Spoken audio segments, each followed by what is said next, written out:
Good morning. Welcome back to my channel. If you've been here before, if you're not, and you're just now finding my channel, welcome. What I'm going to share with you, I'm going to attempt to do fairly quickly. And this is going to be an ongoing thing on my channel, is I'm going to share with you how I use this book, Women Who Run with the Wolves. This book has been integral in my healing, in my growth, in my expansion. I cannot say enough about what this book has meant to me. As you can see, it is well worn, and inside you will find, I'm not going to flip through because I'll lose my place, but you'll find dog ears and highlights and underlines everywhere. The way I use this book now is much different than I used it in the beginning.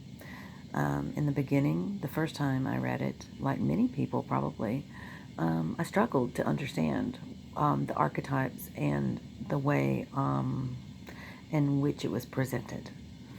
But I did anyway. I read through, and as I read through, it began to make more... It became more clear to me. As I grew spiritually, and as I continued in my healing process, I began to understand it more and more. This is not a book you can just tear through and just read in a sitting, and I don't believe, and gain everything that there is to be gained here.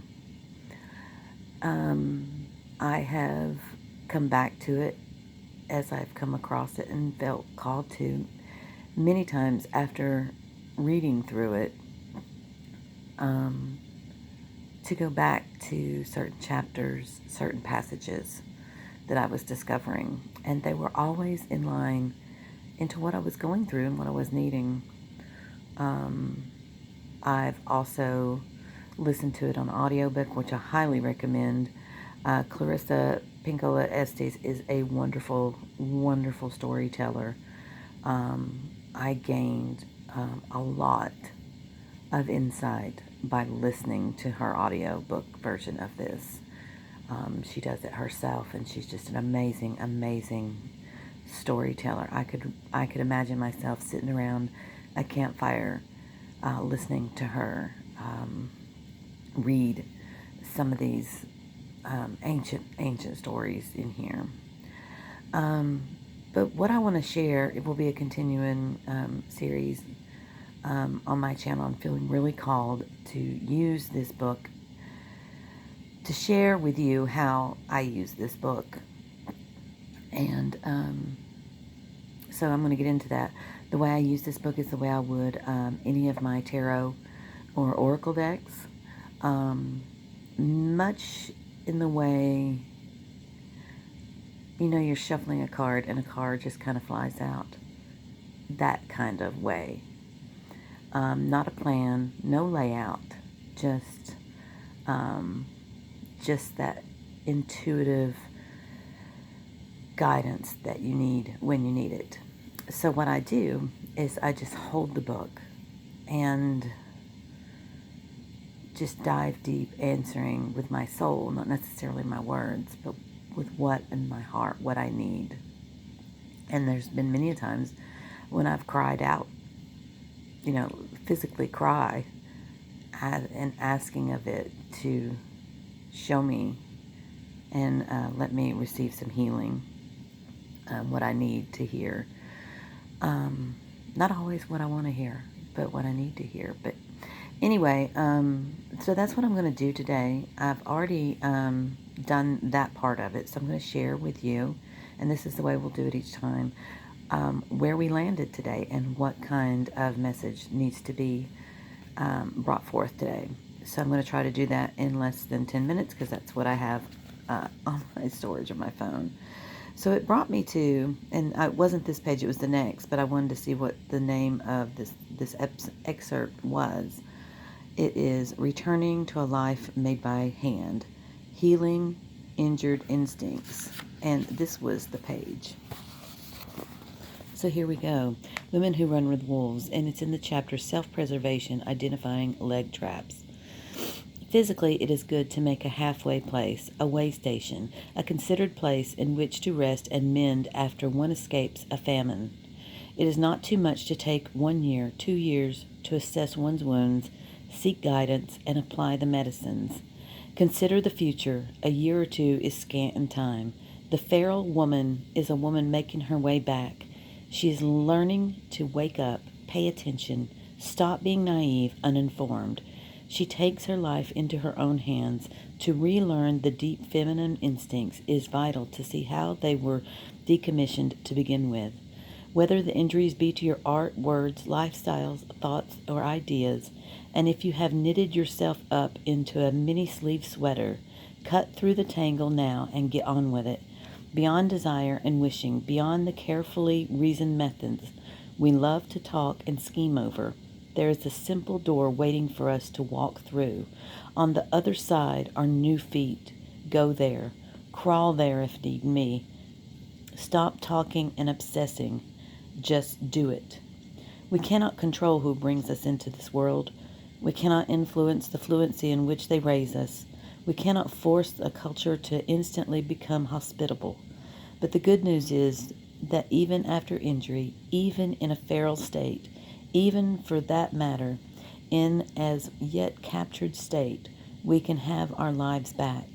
The psychological soul plan for coming back into one's own is as follows. Take extra special caution and care to loose yourself into the wild gradually, setting up ethical and protective structures by which you can gain tools to measure when something is too much. You're usually already very sensitive to when something is too little. So the return to the wild and free psyche must be made with boldness, but also with consideration. In psychoanalysis, we are fond of saying that we are trained as a healer-helper. It is as important to learn what not to do as what to do. To return to the wild from captivity carries the same cavets. Let us take a closer look. The pitfalls, traps, and poison baits laid out for the wildish woman are specific to her culture. Here I have listed the common to most cultures. Women from differing ethnic and religious backgrounds will have additional specific insights in symbolic sense. We are composing a map of the woods in which we live. We are delineating where the predators live and describing their modus operandi. It is said that a single wolf knows every creature in her territory for miles around. It is the knowledge that gives her the edge in living as freely as possible. Regaining lost instinct and healing injured instinct is truly within one's reach, for it returns when a woman pays close attention through listening, looking, and sensing the world around herself, and then by acting as she sees others act, efficiently, effectively, and soulfully. The opportunity to observe others who have instincts well intact is central to retrieval. Eventually, the listening, looking, and acting in the integral manner becomes a pattern with a rhythm to it. One you practice until it's relearned and becomes automatic again. If your own wild natures have been wounded by something or someone, we refuse to lie down and die. We refuse to normalize this wound. We call up our instincts and do what we have to do. The wildish woman is, by nature, intense and talented, but because of being cut away from her instinct, she's also naive and accustomed to violence, adaptive to expiration and exmatriation. Lovers, drugs, drink, money, fame, and power cannot help the damage done, but a gradual re-entry to the instinctual life can, for this woman needs a mother, a good enough, a wildish mother. And guess who is waiting to be that mother? The wild woman wonders what has taken you so long to be with her. Really, be with her. Not just sometimes, when it's convenient, but consistently. If you are striving to do something you value, it is important to surround yourself with people who unequivocally support your work. It is both a trap and a poison to have so-called friends who have the same injuries but no real desire to heal them. These kinds of friends encourage you to act outrageously, outside of your natural cycles, out of sync with your soul's needs. A feral woman cannot afford to be naive. As she returns to her innate life, she must consider excesses with a skeptical eye and be aware of their cost to soul, psyche, and instinct. Like the wolf pups, we memorize the traps, how they are made, and how they are laid. That is the way we remain free. What I'm not going to do is explain the meanings that are found when we do these. I would encourage you to explore this passage on your own. It is this book is easily found even in used form for under $5 on eBay. I understand everyone's ability to afford things is different. Everyone's situation is different. I am offering when I can, if you are unable to obtain your own copy, I will send you a copy if you will email me at hollermoonmountain@gmail.com. That's HOLLARMOUNTAIN@gmail.com. And I will do everything within my power, even if it's a used copy, paperback copy, to send you. But it is invaluable, the investment that you make within yourself. I encourage you to get a copy of this in some way. But, I'm not going to share I'm not going to interpret meaning here, because I feel that every woman will receive something unique to her when you read these passages like this. I will share you the page number if you want to explore this further. It's page 272 and 273. And you can, so that you can maybe explore this a little bit more. That's really all I have for you today. I'm going to be coming back again, like I said, and doing these regularly. I really feel like there is so much to be found in this book. It really just is such a special book. I cannot say it enough on how far I've come thanks to this book. I'm forever grateful to the author of this book for bringing it to life. And I know many, many people who have felt the same way and are on the same journey. So I'm going to leave it at that. I want to thank you again for joining me today and letting me read this to you.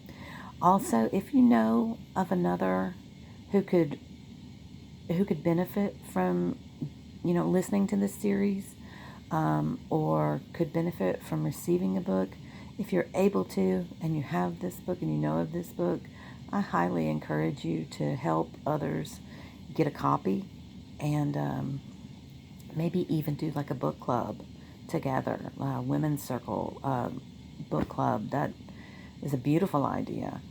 But anyway, I'm gonna leave it at that. But if you haven't already, I invite you to subscribe so you'll be able to get these uploads on the series as I upload them. I don't know how often I'll do it. I'm just going to do it as called, but try to do it weekly, maybe more. Who knows? But I'm just really grateful.